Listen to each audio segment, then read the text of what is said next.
রজত জয়ন্তী বর্ষে দক্ষিণদ্বারী ইউথ ক্লাবের এবছরের পুজোর থিম দহন।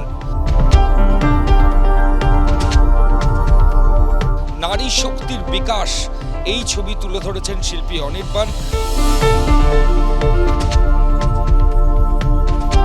প্রত্যেক বছর আমাদের দেশে বহু মহিলার ওপর অ্যাসিড আক্রমণের ঘটনা ঘটে।